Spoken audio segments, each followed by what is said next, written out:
Merhaba arkadaşlar. İkinci videomuza hoş geldiniz. Bugün sizlerle birlikte şömine, kamp alanı ve sonsuz ateş yapmayı öğreneceğiz. Öncelikle şömine yapmaya geçelim. Malzemeler: kömür bloğu, kamp ateşi, tuğla merdivenler ve çam tuzak kapısı. Hadi yapımına geçelim. İlk önce tuğla merdivenlerini yapıyoruz. Gördüğünüz üzere şu şekilde oluşturacak. Biraz zor olabilir. Şu şekilde ortasını boş bırakıyoruz.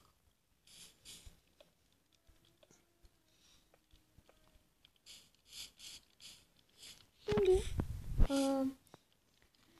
kömür bloklarına geçtik. Arkalarına tuğla bloklarını yerleştiriyoruz. Şu şekilde olacak şekilde yerleştirdik. Ortası yine boş kalacak. Şimdi kömür bloklarını yerleştiriyoruz.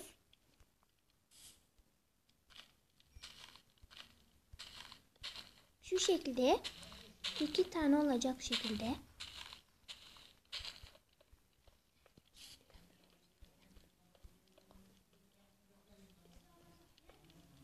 Yanlışını yerleştirdik.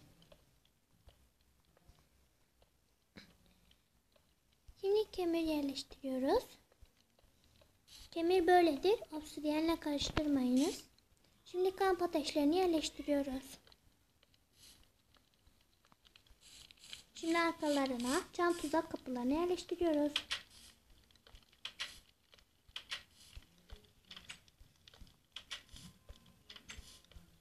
Şu şekilde daha güzel gözüküyor.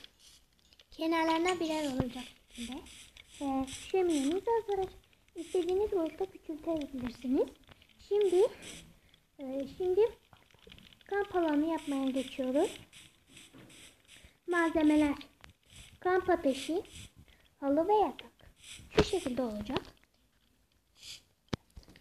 Yattığınızda şu üstü örtü gibi gözükecek. Halı örtü gibi gözüküyor. Şimdi yapımına geçebiliriz. Şimdi yatak yapımına geçebiliriz. Önce kamp ateşini yerleştiriyoruz. Yeri kazıyoruz. 2 birim olacak şekilde yatağı yerleştiriyoruz. Ve üzerine 3 birim olacak şekilde 2 birim olacak şekilde halı yerleştiriyoruz. Böylece örtü şekline benziyor. Şimdi sıra sonsuz ateş yapmaya geldi.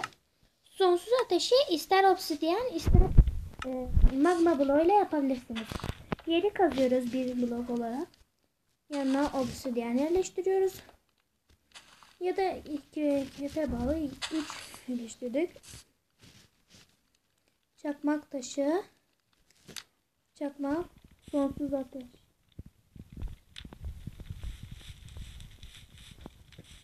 Böylece bu sonsuza kadar süren bir ateşti. İster magma bloğuyla ister de obsidiyenle yapabilirsiniz. Sadece obsidiyen çakmak veya magma çakmak olarak yapabilirsiniz. Bir dahaki videomuzda görüşmek üzere. Görüşürüz.